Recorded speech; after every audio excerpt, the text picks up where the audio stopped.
Welcome back. We are into the black. Today, we welcome Claudia Engelhardt. Did I say that right? Yes. Yes. The CEO and founder of the high-end social media agency Mindfuliving Media. Claudia is a cert girly like me and is certified in numerous aspects of digital marketing and social media management, including one from Google. I mean, that one's awesome. She has competed on the Miss Earth USA stage as Miss Puerto Rico and held the title of Miss New Jersey Collegiate America. And most recently, she concluded her role as the social media manager for Miss USA. We'll get into that later. Let's welcome Claudia into the black. Hi, thank you so much for having me. Round of applause. So Claudia and I met at the Miss Delaware USA pageant on April 28th. Sorry if I got that wrong. Yeah, but, okay. So many dates. And first off, loved you from the minute I fucking met you. Because like we are in the same industry, right? We handle social media management and strategy. How long you been doing this for now? So I started in this world when I was 16 years old. Oh, stop it. When I was 16. I have a fun story with that from the Cherry Hill Mall. Yes. But officially doing strategies since 2021, but the influencer side of things since 2016. No way. What were you what were you an influencer for? Stop. So I started like when I was working at like a gown shop, like a local gown shop. Yeah. And I would like do their content. Like I would get reached out by the like whether it was Giovanni or like Cherry Hill. Yeah. Not Cherry Hill, but like giving you an example. Yeah. So that was cool. And then the Cherry Hill Mall reached out to me. I thought That's it was awesome. a joke. I'm like, what is this? And it was like 5 high school seniors. They brought us out to do like this showcase in the mall, but they gifted us like $500 or like go and shop. I'm like, word? please. Oh, that's so hard to do. But it was like with these certain specs of like, this is how you create the content. This is what we're looking for. This is what brands are looking for. So it was like a crash course Oh, cool. on how to be an influencer. That's dope. Chatterblast Media from Philly. I don't know if they're still around. Maybe at the time they like sponsored this, and it was awesome. And that's when the wheels started turning. I was like, wait a minute. And you're like, I There could do be a this. future in this. Oh, no way. That is so cool. And how old were you when that happened? I was 17. Shut up. That is 17. so cool. How old are you now? I'm 24. Yeah. First off, I thought you were like literally 21. Number one, because like you look so freaking young. Okay. Number two, I mean that is so cool that you got such a start at such a young age, which is super cool. Yeah, thank you. I have 2 daughters, right? And it's just really cool I really want to get them started young. Yes. But not, I mean, particularly maybe not in social media, but in business. You know what I mean? That's so cool. So what was your favorite thing to do with like the gown shop? Did you like getting dressed up? Of course. Which I think that also kind of continued to sprout my love for pageantry, obviously. Yes. But from there, I kind of, realized what it meant to be an influencer. I mean, especially even after that whole Chatterblast Media thing. Yeah. And I was like, wait a minute, let me start creating this content. And it was different when you're creating it specifically for a brand versus just for yourself. Yes. And the way you're going to film that and shoot that and the vision for that's very different. So I just started, 15, 16. And then by 17, I was like, yeah, this is it. And your mom and parents were like super supportive. Yeah. Yeah. I mean, I've always been a creative. I've never been super athletic. Same here, girl. What are you talking about? I was always into theater. Yes. I was always yes. into the Drama arts. kids. Yes. I started out actually my college career as a musical theater major. I love that. Thank you. Can you sing something more? I was not right now. No, okay. But in a few, I'm gonna get her to if you sing come something. to Miss New York, July 6th, you can see me sing live. Okay. in person. Shit. Okay. All right. Singing Being Alive from the musical company. Ooh. Love it. Oh my It's God. awesome. I'm now gonna have to. Is that on Pageant Vision? Is that gonna be streamed on Pageant Vision? One of my friends will go live. Okay. You'll follow her. All right. Okay. Cool. Sounds good. So, like I said earlier, you are a cert girly, just like me. We love our certifications because you have to continuously stay educated in this industry. For sure. What was your favorite cert class, and would you take it again? So it was just a regular Google digital marketing. Yeah. I think that's what it's called. I don't even remember. I took Google digital marketing. Yes. Yeah. What is it? Not workshop. Oh, okay. Something. It was, It was cert. It was a cert, but there was a different name to it. Oh God. One of those. One of those. Just Google digital marketing certification, Yeah. and I bet you'll find it. I mean, it's freaking Google. They better SEO their shit. For sure. They will. But I actually took that while I was going to college. So, and this is a very unpopular opinion, and I got like, it's a mixed bag of reviews here, but I went to school. I got my degree in strategic communications with a concentration in social media management. But what year? In 2021. Right. Okay. But I am a believer that you can still be very successsul in this industry without getting a communications Yes. degree. You know what I mean? 100%. I don't have any degrees, baby. Period. So, whether you have a degree or whether you don't, you can still be successful. So, I kind of count my certifications as like, the college courses. Yeah. But I also thought at the time too, like it was really important to enhance it with those certifications. I know Twitter used to have flight school. They don't have that anymore. Yeah, well, it's not even Twitter anymore. That one. Way back when. Way back when. Right. Yeah.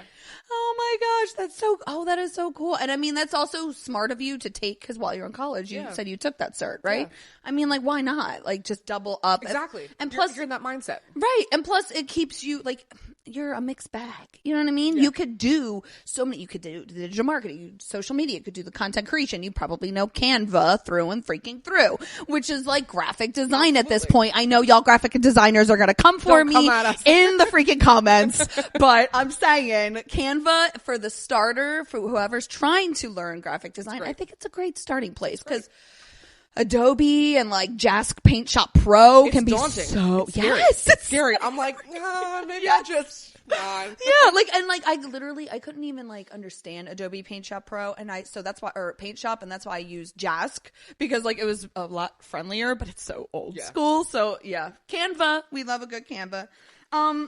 So what has been the hardest thing for you as a woman in business to start your business? I mean, you said you're 24, right? Yes. I mean, when I started my business, I was 21. That was, how old am I now? 39. So that's like over 20 years ago. All I did was put an ad out on Craigslist saying that I'm a social media manager and website designer, and if anybody's looking for help, and that's literally how it started. Yeah. Have you found yourself kind of like finding like is it hard to gain traction? Is it hard to find clients online? Because like I feel like everybody's trying to enter the digital marketing space. Correct. So it's kind of difficult. So what have some of the struggles that you've seen in regards to that? So similar to you, I created my LLC officially when I was also 21, right? Oh, okay. College. See? So we're the same magic number. But I built my clientele while I was in college. So I went to school at Liberty University. Okay, yeah. But it was online. And it was before COVID. Oh, okay. Because trendsetter. Look at me. At the time, I was actually a full-time curve model in Manhattan. That was like my job. That is so cool. Modeling, and I was doing pageantry, and I loved that. And I was able to tap into those spaces, and that's where like my main core clientele came from. So mother agencies, designers, hair and makeup artists, being on set, we'd walk away and we'd be like, where's the behind the scenes? Yeah. There was no one person dedicated to behind the scenes. And like any creative, that like, your content, our content is the behind the scenes. Yeah. So, I mean, obviously, being on set, you have the final photos, which are beautiful. But for people that want to book the photographer or book the model or book the hair and makeup artist, they don't kind of see that process. So no one's behind the scenes. So that was kind of like my first foot in the door. Yeah. So it was very much word of mouth, and then even into pageantry. I was a previous competitor in the Miss Earth system, and then I had state directors pick me up, and I would go into their state pageants and do behind the scenes for the state directors so they can utilize that for promotional content for the next year, right? Yes. And then I grew and I offered it for the competitors competing on stage. Yes. And that's why you were there for Miss Delaware USA. About this, yes. But, as a competitor, there's nothing worse than walking away and, you love your parents. Yes. And you love your friends, but they're cheering and everything's blurry and everything's moving around. Yeah. And it's like, well, then what am I going to post? Where's the, when you want to do those real compilations or whatever, where's that video? Exactly. And that's when we came in. So, right now it's very niche. It's very word of mouth. Mm-hmm. But I think the biggest struggle, and you pointed that out really well, is that it's oversaturated. Yeah. And there's pros and cons. And like I said, I'm a firm believer and an advocate where you don't have to go to college. You can be very, very successful without, and you have this background and you have the education. So my advice to people that want to book services is to really do your homework on who you're working with, please. Yes. Because what I've found is that, our prices come from our experience, our expertise. And, I can't speak for anybody else, but, if you're just starting out, there may be a huge price difference from, what you may charge, what I may charge, or what someone else is starting out. And then someone who maybe worked with a beginner, and that's totally fine, is expecting that same price point. Yeah. And they're like, well, so-and-so did it. Right. Or my daughter did this. I've got that one before. Well, I don't understand. Just throw something up on social media. I'm like, and okay, sure. And how's that working out for you? You know? Right. How's that? So it's just this understanding, and it's that fine line, because I feel like it's not our job to explain why it's important, but in a way I feel like it might be. Yeah. It's this uphill battle. It really is. Yeah, it's like you have to be like a social media manager and strategist and educator, like all at the same time, and you wear these different hats, but then it's like they just want to pay for just the social media manager, and it's like, well, if you were going to really stick to the contract in which we laid out, I would only be doing this for you, but yet I've put on so many different hats, and the scope creep is freaking real. Yep.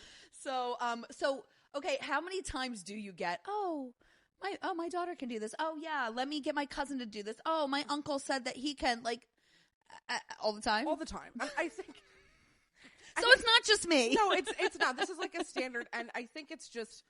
I want to give everyone the benefit of the doubt, especially, no shade, but like, to maybe like the older generations that just aren't as well versed in what social media can do and what it is.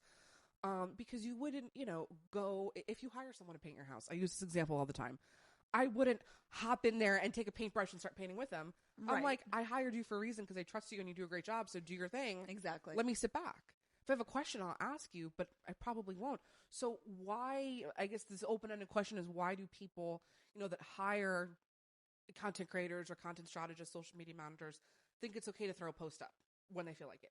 Or just ask really invasive questions. It's like, or they want to know the absolute T, like down to like the T strategy on how we do it. Yeah. And so then they can try and replicate it. Yes. Yeah. Yep. Yep. It is a hard life out here for the social media. It's tough in these streets. It is really tough in these freaking streets. So, we talked about, being a woman in business, but as a woman, we love our clothing. What is your favorite thing in your closet right now?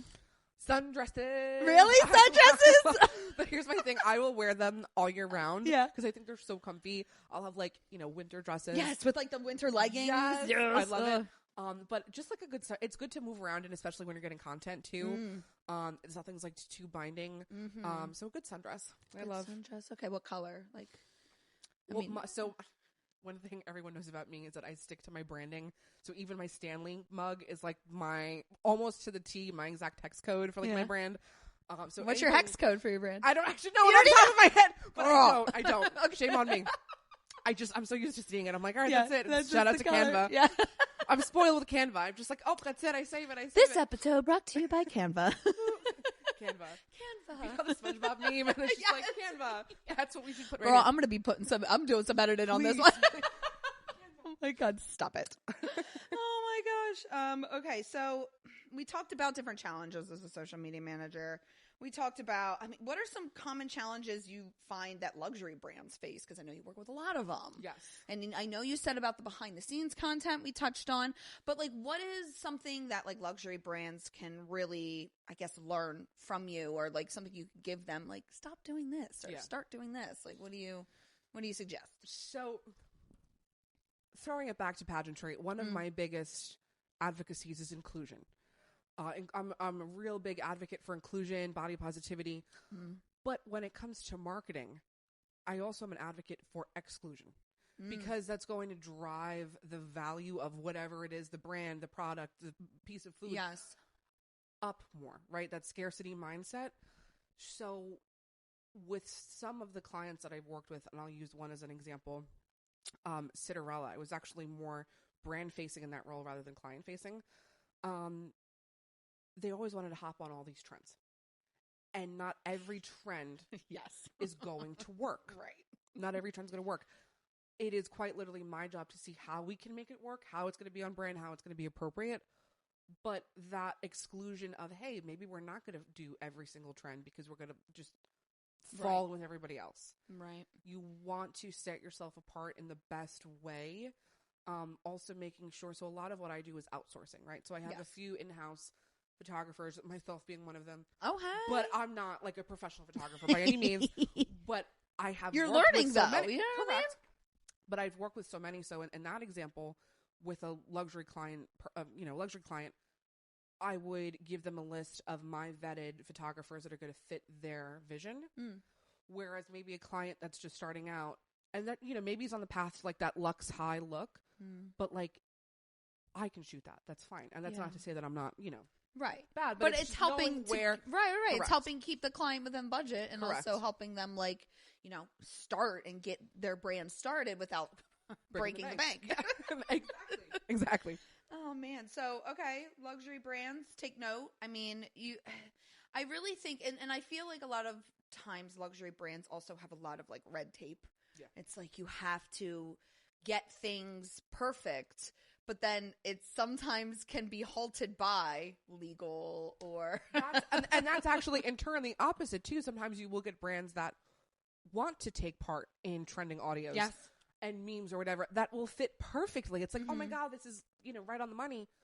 But then you have to get it approved. Yes. And by the time it gets approved, it's gone. The trend's gone. Goodbye. And then when it gets posted, it looks silly. Yes. It's like, why did we even bother? Yes. like it's the ship has passed. Sailed. It's gone. No, there was this one video on TikTok. It was that, and I think it was like a ballet, the Rockettes. It was the Rockettes, and they had posted something, and it was like 3 months past the trend, and I was like, what? No, and everybody said it in the comments, like, y'all. Shout like, out to that social media. Yes, like fought hard, you know, but you missed the window, buddy. Sorry. Again, that's one of the biggest things I deal with is like the red tape and corporate and like the luxury high-end brands. And like, it's hard to get your vision across and approved. And then it makes you so sad when it doesn't get approved. It's like, it's perfect. Please do it. We know what we're doing. So, AI, love it, hate it. Throw it out a window, incorporate it. What are you doing? It's almost like if you can't like fight it, like join it, like can't be. Yes. You know what I mean? Yes. I feel like I butchered that analogy. Whatever, we still got it. But being a creative in any mean, you know, whether it's writing, whether it's, you know, photography, whether it's painting, it's so individual, and that that cannot be replicated. It's so unique. But when it comes to doing what we do, creating strategies, creating copy, it's helpful. It saves time. I'm not gonna lie. Yep. But there, and with that too, it's not like you can just throw something in and right. copy it and be like, oh, I'm done. You have to humanize it. Yes. You have to, you know, edit it. But it's just great to at least have that outline done for you. Yeah. So it's very helpful if you do it the right way. Correctly. Yes. Yeah. Because we don't want to dive in anymore to any more captions. Please delve and embrace and all aficionados. Like, please no. When will it stop? I know. Have you seen the new ChatGPT 4.0? Little O, not big O. They just dropped it today. I know. So it's like this whole new language model, and it's like it does a lot that the premium version does for free, but it doesn't allow the custom GPTs, and they're still rolling in the ChatGPT 4.0 into the custom GPTs still. So like all the custom GPTs I've built are still running off of the old GPT-4. So now it's GPT-4 little o. It's weird. Like, why do the little o? It doesn't make sense to me. It was 3.5, 4, and then 4 lowercase o. So it's just kind of silly. I feel like the meme when like she's calculating stuff in her head right now. That's me right now. I'm like, beep, beep, beep. Yes. And I mean, dude, it's pretty dope though, because I went upstairs and I tried it with my husband, and it can actually like in real time translate, which is pretty cool. So like you activate the voice and you could say, hey, you know, ChatGPT, translate what I'm going to say into English, and then translate what they're going to say in Spanish into English. And it'll like help you with a conversation, which is pretty dope. I think I have a meeting on Friday that I might need that. That's pretty cool. That's really cool. So you have to check it out. I just wanted to tell you that because it is boss. So what is your favorite thing to do as a social media manager? Do you like to do the content creation, the copy, the strategy? Do you like to manage? Like what's your favorite thing about it? So content days. Yeah. My favorite. I love creating the shot lists. I love picking out the studios. I love really understanding like what we need, whether it's props, whether it's clothing, whether it's, you know, food, whatever it is, creating that strategy for either a month or 2 months or for a campaign that's launching in 3 months, whatever it is. Right. Just really being, and I think that's just me tapping in back to like my modeling roots, and like really getting that and understanding that. But I really enjoy that. And that's mostly what I do, and overseeing the strategy. And I think a lot of people misconstrue like the difference between a social media manager, a social media director, yes, you know, a community management specialist. Like there's so many different things. So many different things. So in previous roles, and we'll get into this later with USA, but that's what everybody's waiting for. Oh, we're teasing it. Sorry. So as a director, I mean, and even in previous roles, you know, this is what I've done. I have a copywriter. I have a graphic designer. I have a community manager. You know, they're the ones that are engaging, liking, commenting, following. And I have, you know, a content creator and someone that also edits too. Typically, we always, you know, wouldn't have a photographer or videographer in-house. We would, right, you know, kind of bring them on. Technically, you're in-house. You're a photographer. Exactly. So, but I would just kind of oversee the strategy, and I'd be in the meetings with the marketing team saying, okay, what's coming out? What do we need to know? What are the launches? Right. And then preparing that content.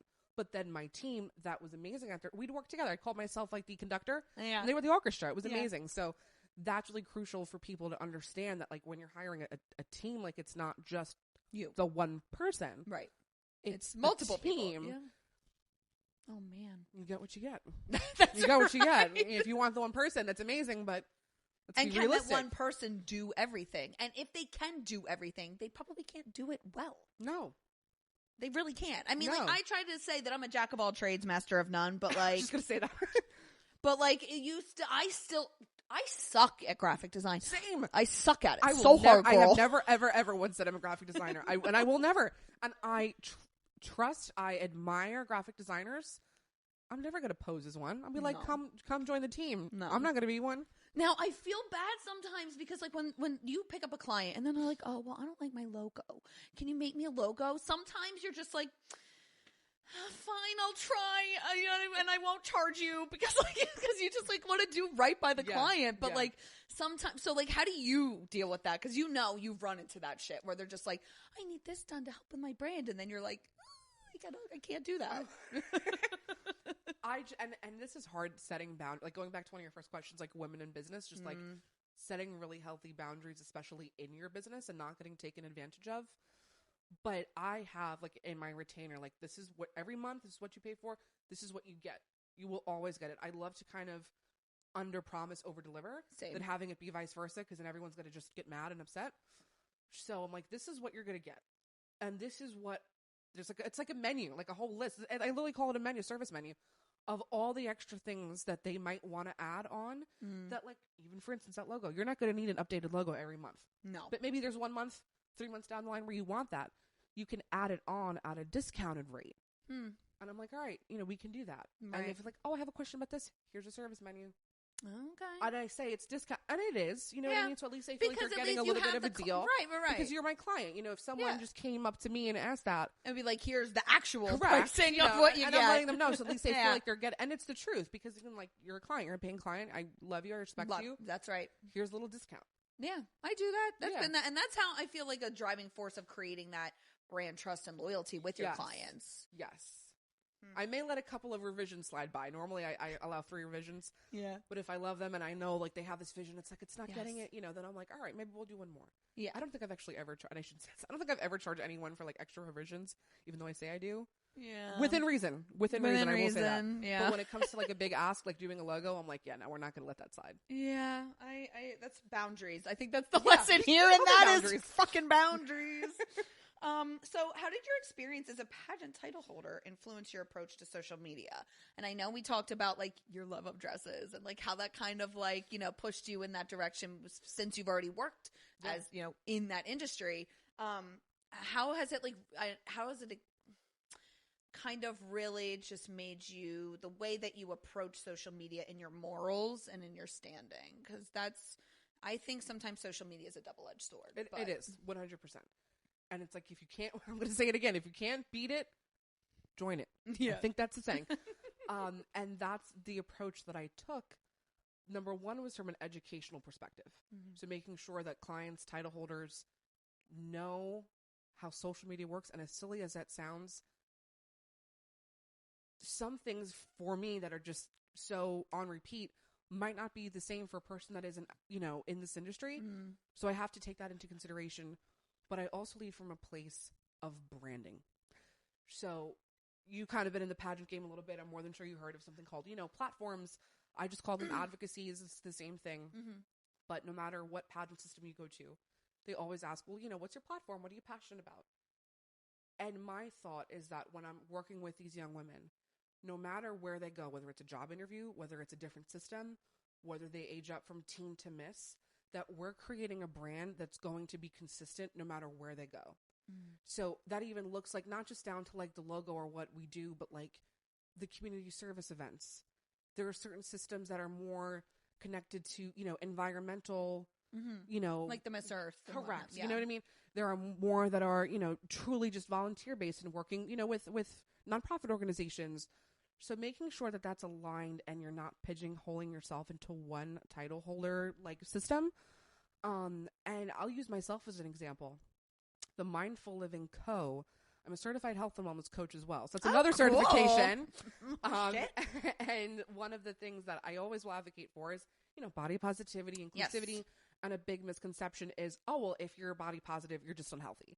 And that's the furthest thing from the truth. Right. And I use the education that I received and kind of just debunked these things and shared inspirational, messages and shared inspirational, we even did photo shoots. It was awesome. It was a cool experience. So cool. So that was the Mindful Living Co.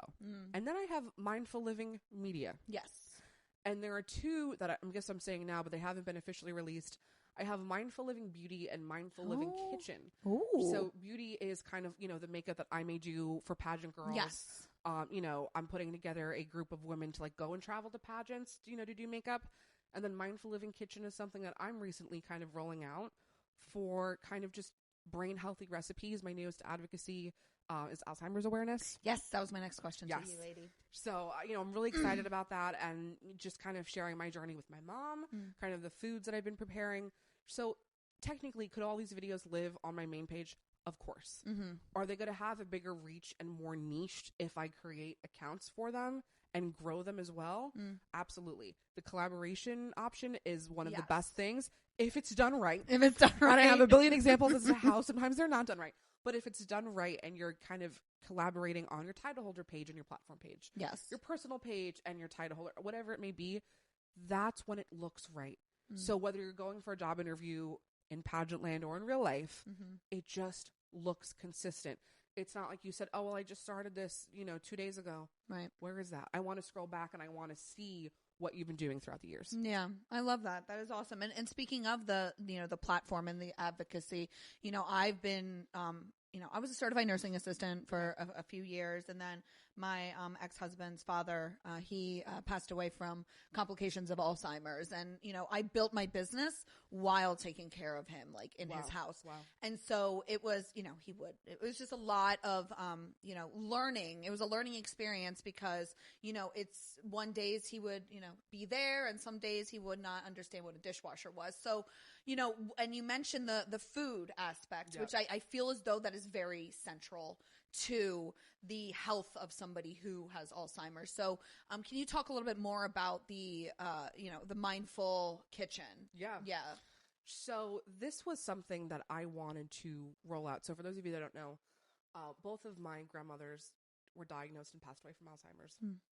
And my mother 2 years ago started presenting signs and symptoms. Oh, wow. And I'm an only child. My parents are divorced, and I really put my life on pause from digital marketing to pageantry to modeling. Like, I really had to rethink a lot of things.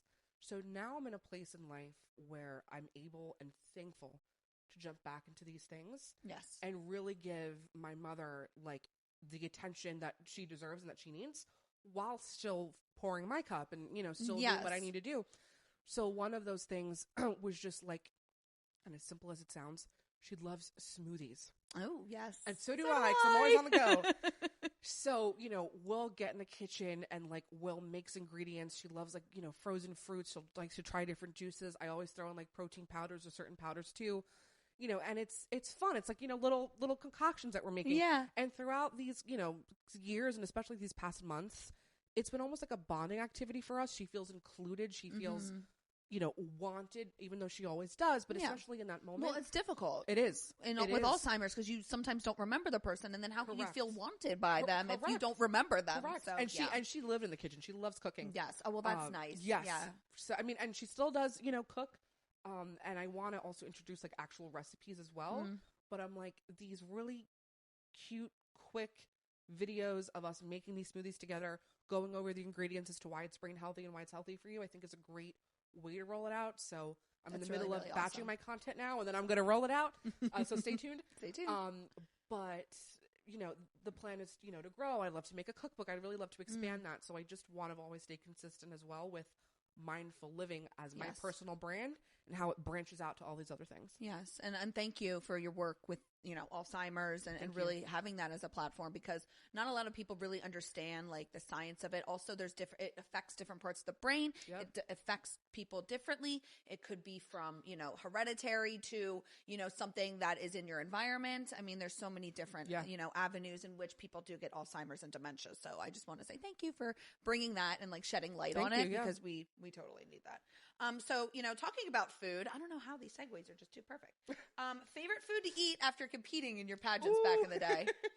So it would be this lobster mac and cheese. There's a restaurant, and my friend who's watching probably, she knows exactly what I'm talking about. It's from a restaurant near her town called EGP Oceanside.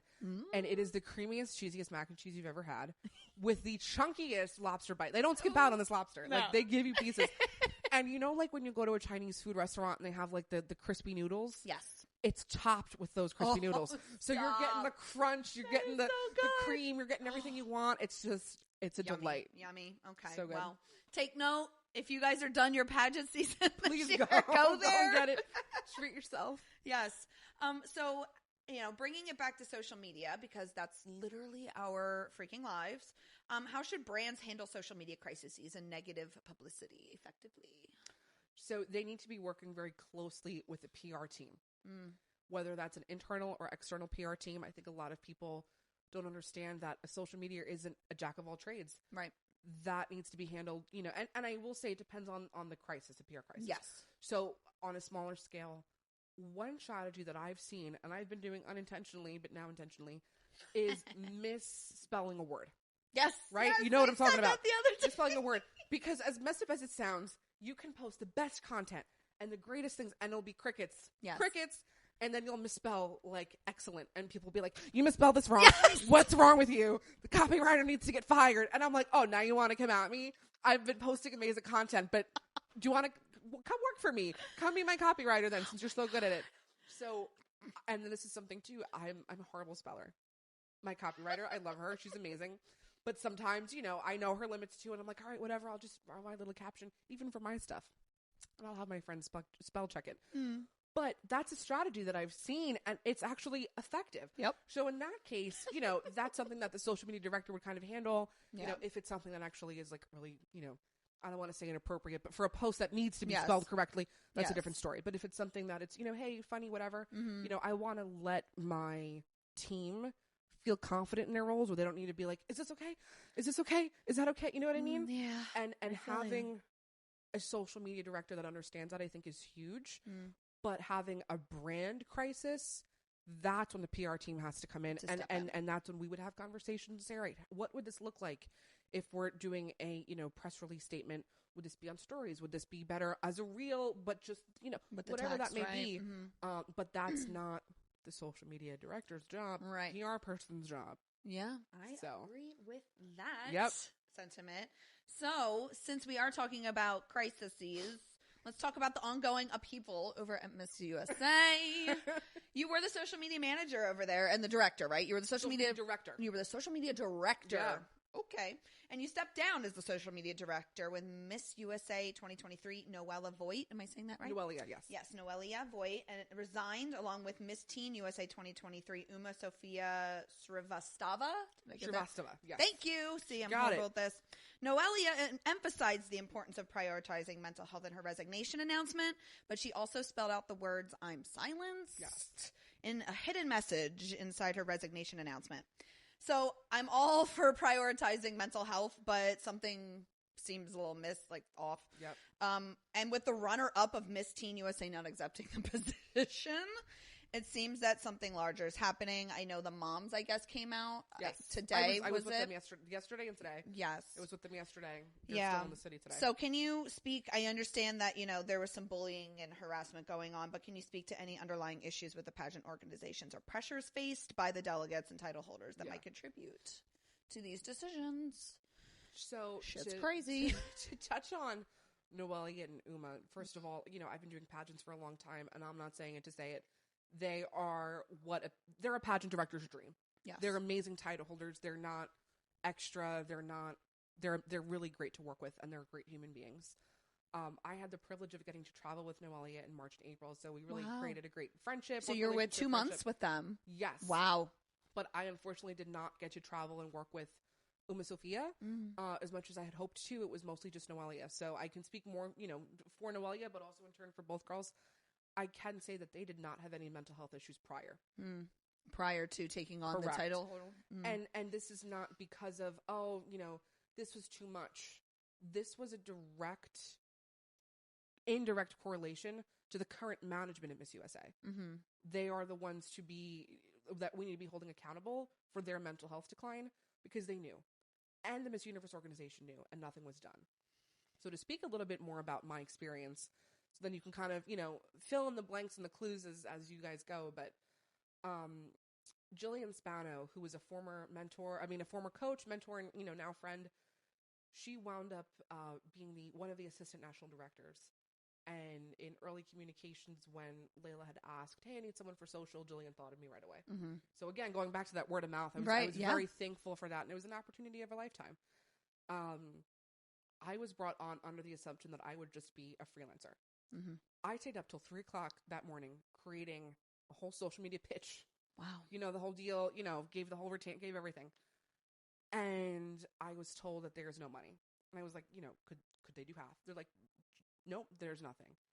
I'm like, how does Miss Universe have no money? And this is where a lot of people are like, well, you're to blame. You worked for free, whatever. Now, here's the thing. Okay.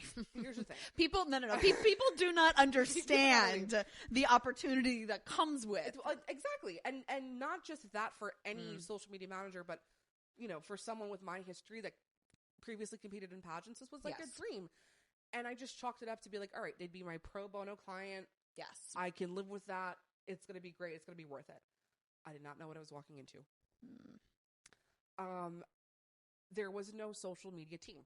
There was no in-house anything. No graphic designer, no copywriter, no photographer, no videographer. No web designer. No, nothing. It's very evident, yeah. Nothing. I was like, okay.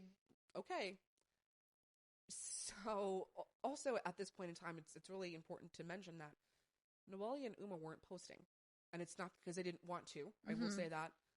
But I'm like, why is the Miss USA and Teen USA why are they not doing appearances? Right. Why are they not posting? This is not a local or a state title. No. This is, and even with that, you shouldn't be not posting. Right. This is Miss USA. What's going on? Literally the day after she take the title, she should be posting. Red flag number 2. So I was like, okay. Throughout my time, I'll kind of just do a decent glaze over, but the way that management was speaking about Noelia in regards to how she would, turn down appearances, and that wasn't the case. And this was all before I even got the chance to meet Noelia. So I didn't have a previous relationship with her. And even then I was like, this is really strange for a supposed Miss USA to be acting this way. Just doesn't seem right. I stayed quiet. I was like, okay. And then I had the chance to meet her. And then we, talked. And then she opened up and I was able to, kind of do my own due diligence. 2 and 2 together. And I'm like, wait a minute. This is not what management said. This is not what was going on. So on top of that, the owner had personal discrepancies with several members in the pageant community and would block on the Miss USA page the accounts. Oh, wow. And one of the people actually made a YouTube video about it. If you know, you know. It was this whole big thing. She would censor comments. She would ask me to delete comments, and I would leave her unread because I'm like, I'm not doing that. Wow. She would then go in, leave a comment praising herself as if she was Noelia, saying, thank you for, being such a great director, for doing all these things. And then would log into her personal account and then reply to the comment that she just left as if she was Noelia. And it got to the point where, Noelia brought this to her attention and was like, I don't feel comfortable with this. You have like screenshots of like all this stuff. I don't got receipts. Listen, I have receipts. Oh, I don't be saying things just to say That's them. right. I know, but like that's crazy that like you see that's what social media managers we always have receipts. Screenshots. And then she would always love to say that there were rules for Miss Universe organization. I still have them in my possession. It never said rules, it was guidelines. How to post, what time to post, like simple, basic. Yeah. This wasn't anything that, we wouldn't know. Exactly. That was just and the strategy probably changed already by that point. Absolutely. So, nothing we don't already know. Right. And she would refer to this and be like, well, per the rules and regulations, they can't have access to the account anymore. We need to manage it. Or, Noelia would be told that the posts need to originate from the Miss USA page, and then she would collaborate on her personal account. Right. Okay. She put up a really nice post of a selfie with friends. And from a brand perspective, I don't want that on the Miss USA page. It was a great picture, but it wasn't brand appropriate to be on Miss USA. Right. Didn't need to be. Then Layla would write this whole email saying, why did you not collaborate on this? We've told you to do that. No, you didn't. I'd love to see it where. Constant contradicting of where the post needed to originate from. Right. Who was tagging who. She would confuse, the difference between a tag and a collaboration, and a collaboration versus a sponsor, Right. To make it worse, I was also never CC'd on these emails. I was never included on this communication. And I'm very thankful to Noelia, even at the time, for saying, listen, why is this not coming from Claudia? Right. She's a social media director. Why is she not included in this? Crickets, ghosts wouldn't even. Wow. So completely, So could you even call yourself a social media director at that point? I couldn't. That's crazy. So I will say for like the first 3 weeks, not even 2, I was like, this is great. Okay. And the second I realized, I was like, oh my God. But again, me kind of drinking the Kool-Aid at this point, I'm like, I just got to stick it out. Yes. This could be great for my brand. But then it got to the point where I was also in it for these girls, because if I had left, they'd be in the lion's den alone. And I'm a girl's girl. Yes, you are. I'm not gonna be like, all right, let's see you, bye. So I mean, it even got to the point of like cyberbullying for me, where like fans would like leave comments in my DMs and say some out of pocket stuff that were like, what's going on? And everybody in our circle knew that like I wasn't the one managing the page. Right. But then everybody else didn't, and that's my crazy. Point. And I'm like, no one else knows. And, yes, and that's hard. It's hard on like the social media manager, like mental health. It really fucking is. Thank you. Because people don't know. No, they don't. And I also had my reputation to think of. I've been doing this, like I said, since I was 16. And I'm like, I can't let my reputation get tarnished any more than it already has. And the best part about this all is that I never signed anything. And going back to the very beginning, I thought I was just being brought on as a freelancer. And next thing you know, my name's being announced as a social media director, and I'm on national staff. And I probably should have said something at that point, but being in that world, I'm like, wow, like I felt kind of honored. I was like, national staff? Whoa, okay. But I should have had that really good boundary of being like, this is not what you said. I thought I was just doing this freelance. I thought I was mindful. What's going on? So that's very different.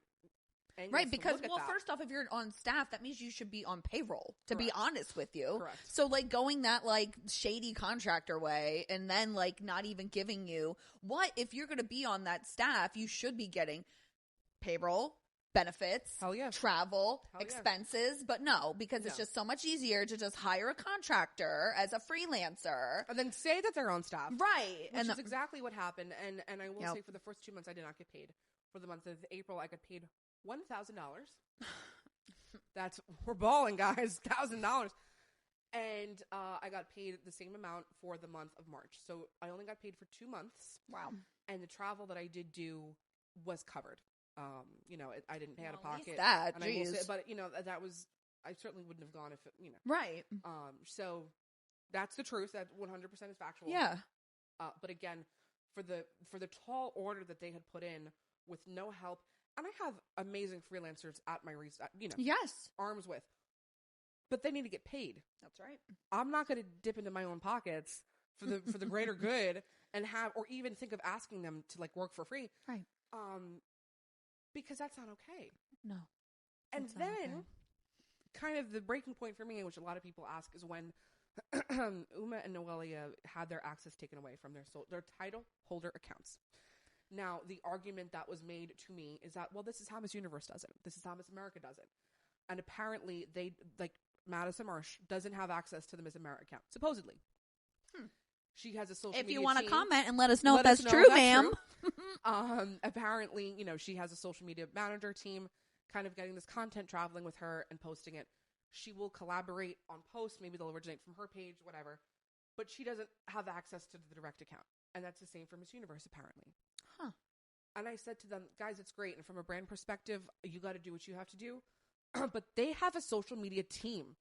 And we do not. And to make it worse, this is 2 title holders. Yeah. We have 2 Instagrams. We have 2 TikToks. We have 2 Facebook accounts. And at the Miss Universe level, don't even look at the Twitter, because the Twitter still has pictures from like Deshauna Barber. I love Deshauna. But like, that's 2016. Wow. Like, be for real. I'm sorry. 2016? Oh, yeah. And there's still stuff from Morgan Romano. Like, it's outdated. Okay. Nobody has the passwords. We couldn't even get into the TikTok for the team because no one kept the passwords like stored correctly. It was a nightmare. And to make it worse, because it just keeps getting worse and worse. I can't. We've had, in the Miss USA level, a change of hands for the past 3 years back to back. Yes. That's why I've been like, what the hell is going on? And then to make it worse, we're also dealing with a change of hands at the Miss Universe level. So everybody's kind of playing musical chairs, and no one knows what's going on. No one's keeping track of social. You can see how much they cared about social. And here's a super, super duper fun fact. The Miss USA from 2010... I'm literally drawing a blank on her name. Kristen Dalton. I was like, I see her face. Kristen Dalton is actually the one that created the Miss USA Facebook page. Yeah. She's the owner. So every year they have to she has to grant them access. Right. The Miss Universe organization doesn't even have the access and control to the Miss USA Facebook page. What? And you're a great example for Delaware. Tell them that story. But yet, they still have access. Okay, so this has been, I think, like a 3-year drama. And so I'm trying to get the Instagram connected to the Facebook page. But for some reason, I do not have access to the Facebook page that gives me that ability to connect them. It says that I do not have high enough permissions to do so. But guess who does? Miss Universe organization, which doesn't make sense. How does the Miss Universe organization, I mean, no shade to Delaware. Delaware's popping. But how do they have access to any state Facebook page, but not Miss USA? I don't know. That's insane. And it's been bonkers because I've been trying telling. to post on their Instagram, and it's hard because I have a strategy. Yo, the Miss Delaware team is popping off. Team is popping. Also, can we just acknowledge the fact how whether it's Planoly, whether it's later, Hootsuite, whatever you use, how people don't understand that sometimes it can be an absolute nightmare connecting the Facebook and Instagram. And it sounds so simple. It's not. It sounds so simple. Not. It is not. I just want to squeeze this mic. I want to punch something. I'm like, the clients that connect automatically, I want to kiss them. I'm like, thank you. You're the best. Yes. And sometimes it's not even their fault. Sometimes it's not. So I don't want to throw It's a random ass glitch sometimes, to be honest with you. What it feels like, and it's annoying. So that was something I wanted to mention. So what is happening now? I know Noelia, both of them stepped down. Yes. I know that the Miss Teen USA, the runner-up, has declined. Yes. So I just have a huge question, but what are you going to say? Well, I was going to say, I think the teen. Yes. Has so much more wisdom and integrity beyond her years. Mm-hmm. And she's from New York, so shout out to New York. But I would stand by her decision no matter what, but I respect her decision even more. Me too. When I saw that, I was like, good for you, girlfriend. Period. But when I saw then the runner-up from Miss USA, I hope she's not getting too much backlash right now. I agree. Standing. I will never condone bullying. I do not stand for it. I do not recommend it. But everybody has a choice. Everybody can make their own choice. Yeah. But in turn, I also believe everybody has the ability to voice their opinion. Yes. And I would agree that the outside looking in, right? It might not have been the best choice. I'm not in her position. She made what was the best decision for her. But now, in my mind, it's like, okay, I respect that. But now you know what you're walking into. Yes. So the level of empathy I'm going to have for you It's none, because you know what you're walking into. Right. So, Willie and Uma did not. Do you think that this organization, they just don't, because there's a lot of organizations out there that are like this, that they do not give two shits about their digital marketing presence, their social media. They think that social media is a joke. Yep. Like, do you feel as though that's what they think, since they don't literally have a team in place at all? No. So to make it worse, it's not like they have a team and there's no social media. There's no team, period. There's no board of directors. There's no assistant director. There's no nothing. It's like everybody jumped ship and the Titanic is just like directly going for the iceberg right now. And here's the thing. I would not have said yes to this opportunity with no pay if I didn't love this organization. Yes. Not only for quote unquote what it could do for my business, no, but as a person. Yes. You know, I'm a believer in women's empowerment organizations. I love pageantry. I'm here for it. And to help that strategy, of course. Mm-hmm. So it is important that they sooner or later bring on a team to steer it back in the right direction. But I'm fighting for it to come back, not even just with social, but for what it stands for. So many people are like, well, you know, should I even compete? Is pageantry I saw dead? some of those comments and I'm like, under no, your it's post. not. It's not. It's just one person, guys. Yeah. You figure out who I'm talking about. It's one person here. And it's a shame that one person and the lack of organization, the lack of management and communication is just so far gone. Mm-hmm. And the business knowledge to be like, hey, maybe I don't know about pageantry, but let me hire a board of directors that do, and let me just stand back and have them make me money. Right. It's almost like it's like you don't want to get money. It's like, let me really fight hard to not let she's this business holding succeed. on to it so hard. It's just that and then it's like the sand just falls through your fingers. You know what I mean? And at the expense, truly, of the state directors. Yes. At the expense of the state. Shout out to every single, you especially know, Vincenza's amazing.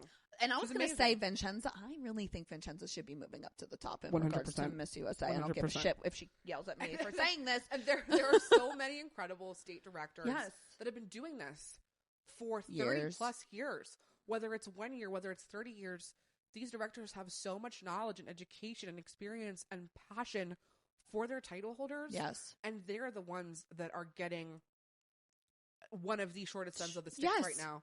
And they should not be. They're suffering right now. And that sucks. There's like even no communication to them at all either. There's nothing. It sucks. There's nothing. So where do you think this organization goes from? This organization can flourish and jump back to the top with the right leadership and the right board of directors. Whether that ever looks like me coming back or not, it is what it is. It's not about me. It's about the future of this organization. It's about me always wanting the best for it. And I just hope that we can get better leadership and management in place right now. Because it's not, we should. It's a necessity for survival at this point. For sure. We need it. And I mean, and I did mention this, you know, when you first arrived, you know, we are not our clients. You know what I mean? Like, we are independent contractors. We're 1099s. We're freelancers. Like, you know, we choose who we want to work with. But we are not our clients' mistakes. We are not our clients. Like, you know, we're basically not them. We're here. We support. But if we need to bounce and if you want to kick us out or if you want to get rid of us, like, that's on y'all. But like, we cannot, I guess, be, what's that? We are having a hard time with phrases, aren't we? You can't be the scapegoat of like the problems of your client, essentially, in social media. No. So, you know, so from this experience, oh wait, hold on. Yeah. So this situation underscores the broader importance of supporting women, not only in pageantry, but also across all sectors. Just as pageant contestants need environments that prioritize their well-being, women in business also need that. So from your experience, what specific strategies do you believe are the most effective in creating supportive environments for women in like pageantry and in just business in general?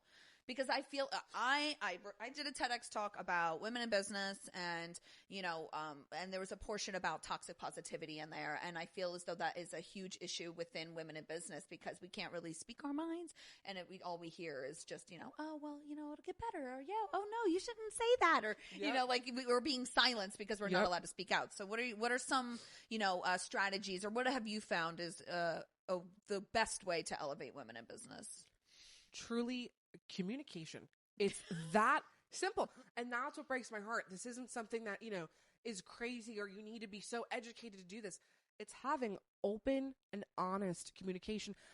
And there's going to be things that were brought to my attention, whether it's, about how I act or whatever, where it's like, hey, I might not like it, but I need to hear it to be a better person, to grow, right? Same thing with, if we don't hold our friends accountable and the women in our community accountable, then what are we? It's not even about accountability. It's also, like I said, just that communication of knowing that your voice is being heard, but also action.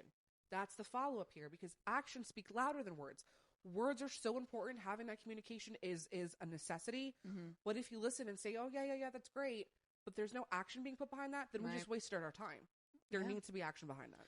I love that. I love it. Always lead with action. That is, I think, the biggest. And plus, just being a girl's girl, like you said. I mean, because there are bitches out there who are not just girls' girl. They do be out there. It's crazy. So how can people connect with you, my dear? So please follow me on Instagram and TikTok, any social media. Those are my two, though. Yes. At Mindfuliving Media, MindFuliving. Only one L in there, guys. Oh, okay. Yep. Mindful. Wonderful. And is there anything else you want to say to the audience? Anything you want to leave for today? Like anything you want to say? Is it you? It's yours now. Anything you want to say? I mean, as far as I go, please continue to follow me at Mindfuliving Media. Make sure that you are vetting your social media managers and the people that you work with. Make sure you treat them with kindness, and everybody with kindness. And if you are part of the pageant community or just starting out, please follow Noelia and Uma, their personal pages, because I don't know what's in store for them next, but I know it's going to be epic. Yes. Thank you so much for being here. And next week, I think we're talking about AI. I'm actually replacing this one episode with the AI episode because this needs to come out like ASAP. So next week, listen to AI. And thank you guys for being here. Into the Black. Thank you. Thanks.